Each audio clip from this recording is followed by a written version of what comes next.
I love how Spider still, after so many weeks, finds ways to be both exhilarating, hilarious, and a tad frightening all at the same time. I was content by the midway point of the episode, really. I love the idea of having a Spider who is fully aware that she is a monster, but still has that slight humanity still attached, even though she's done plenty of monstrous things. The idea of like seeing a carriage with a mother, a father, a baby, being attacked by just bandits, the natural isekai heroic thing if you're in any other isekai would be to protect them, get a reward, feel proud, but you're a spider. I love that content, I love the absurdity that came with it, but when you get to the second half, despite there being some animation inconsistencies around the 15-minute onward point, the whole human side with Shun and everything, that was really, really interesting. And I continue to love how Hugo wakes up every morning and chooses chaos. I said it pretty much as soon as we really started focusing on this character. I love the idea of just having someone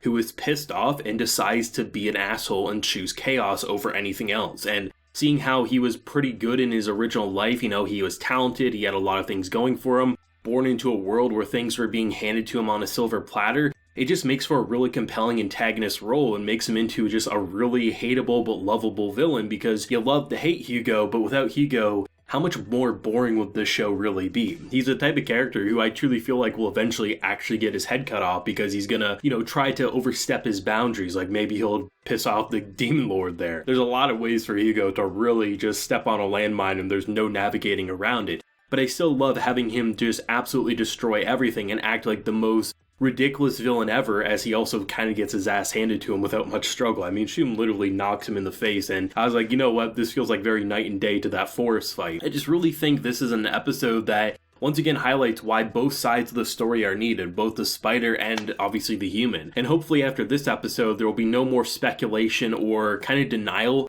about the fact that there is more than one timeline here, that the spider is 100% in the past and the human side is without a doubt the present that we're currently following. I love the idea that, within this episode we meet a baby vampire, Sophia, and then minutes later we see her as a teenager surrounded by the characters who obviously we know they're currently fighting a war with the Demon Lord and everything like that. There's just a lot of good small details that make an episode like this really engaging, and I definitely saw a lot of people criticize the animation towards the back half of the episode, and I understand why. When originally they are fleeing the castle, there's a moment where the guards just kind of slideshow move. But overall, I think they had a pretty good way of navigating around a lack of animation towards the back half, because this is a more 3D production with the 2D hybrid to it. I love the idea that they can use cameras to kind of bounce around, almost shaky cam, in order to kind of give the illusion that there's movement, even though it is just a static shot. This is anime. We know how hard anime is in Japan to make. It's made up until the final days of release. I expect there will be moments like that where, maybe there's more slideshows and maybe there's this and that. To me, the only time that really becomes an issue if it's a majority of the content, and for me, watching 15 minutes of this episode, I really enjoyed the animation. The spider stuff was just as good as we really came to expect. Sure, there was a couple of screenshots rather than animation, but still, it was goofy, it was funny, and there was some really smooth movement. And not every episode, I imagine, is going to be the lava fights that we had in the cave. It's unrealistic to expect it to be perfect, especially given the world and just how hard anime in Japan is made. It's a ridiculously hard time crunch. So, to me, it's I can understand the criticism, because for me personally, the last 5 minutes, they weren't the best animated thing ever, but at the same time, the content itself helped elevate, and really, it wasn't even that big of a bother to me. There was a couple of moments where I thought it was laughable, the guards just kind of slideshow moving. It kind of felt like a PowerPoint presentation, it's just kind of ridiculous. But overall, the fight, even without that much movement, was still really engaging with the effects like fire and things like that. To be honest, the thing that was the biggest distraction for me in the episode, minus the obvious, was when Faye came in as her dragon. It wasn't the best blended 3D render I've ever seen in this show. It kind of reminded me of the early stages of the show when I think it was when that dragon or the dinosaur looking creature came marching in. It wasn't the best blended thing ever, but still, it was good enough, it worked, it did its job. So I'm hoping that because we're kind of in a new territory for the show where there is a lot more humans with monsters, hopefully it'll just be a matter of episodes before they find their groove and really just kind of stick the landing with it. But as I said, the content itself was amazing to me. Without a doubt, the comedy stuff was just amazing. I love the idea of having her really contemplating what to do, and by the time she does save them, I love how, like, she's literally just upset, you know, it's not fair. I was reborn as this, and you get to be reborn as a cute vampire baby. You know, what is going on here? But then again, I guess everyone's playing on hard mode. I like that comment a lot from her, recognizing that, you know, everyone has their own version of hard mode, even if she's kind of jealous or envious of certain things. And it's nice that they actually did show it from the human side watching Kumiko, how she literally does look like any of the other arachnid monsters that we've seen. And obviously for the viewer watching, we see her as the cute, funny, ridiculously energetic character. And it was just really fun seeing that, and just the idea of like what it must feel like to be a human, right? And you're saying, hey, wait a second, I'm on death's doorstep, and there's a monster that not only saved us, but we're probably just thinking that it was just trying to eat some food, but now it's healing us. What are we doing? And now it's running away. What a weird world we must live in. I think there's definitely a lot of possibilities, and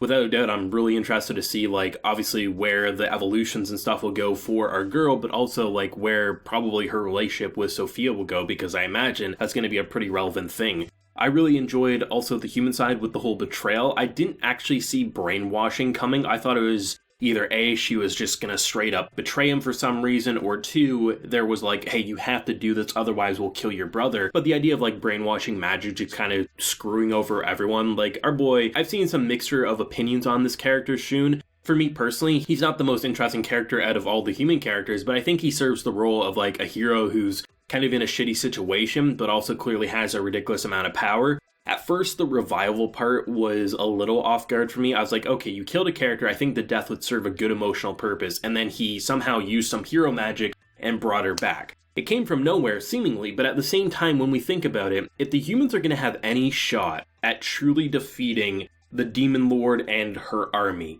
the hero has to have something that no other character has, right? There has to be some sort of blessing that gives it more strength or healing or something, right? So the idea that you have, like, just look at our Spider Girl, right? We already feel like she has a ridiculous way of becoming overpowered, and that's only one character out of, most likely, the Demon Lord's army. So what would the hero be able to do to counter that? Maybe reviving allies in the middle of a battlefield, but in doing so, it removes all the mana pool, right? There's a lot of ways to make revival not feel cheesy in the show, and at first, I had a negative reaction. I was like, wait a second, why are we reviving as soon as someone died? But then I thought about it, I was like, no, there could be a good way to use this and give him an edge, or at least a chance, in order to fight other opponents who are clearly more powerful than him, especially when they tag team him. So to me, like, I can see why maybe people might want to push back against it like I myself did at first, but thinking about it in comparison to what we've seen on the Spider side, and clearly what the Demon Lord sides have been doing, I mean, they've been causing chaos on the overworld.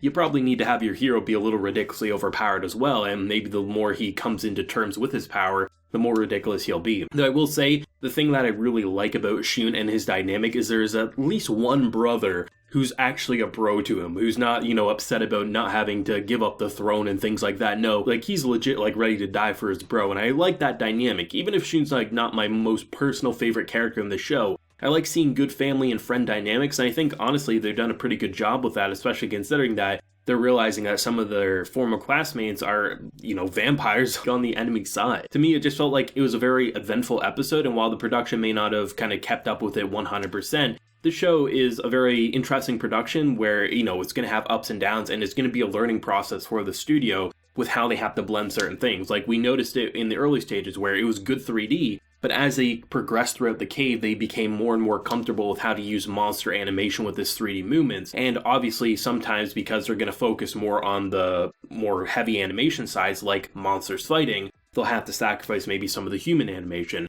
But it's one of those things that I think a few minutes of the episode, or even half of an episode of one singular episode not being up to par with some of its best, isn't enough to write it off, especially when the content itself is really engaging to me. And yeah, I mean, I'm really excited to see more. This was a great episode across the board, and I think it just feels like the second core of the show is getting more insane, and really that's all I want. Just keep Hugo around, or characters like him, just so we can continue to have chaos, because chaos makes the show really a 10 out of 10. Let me know your thoughts and feelings down below, theories and speculations. If you enjoyed the video, leave a like, share your support, and hit that subscribe button if you happen new around here. So until next time, everyone, please take care and have a good one.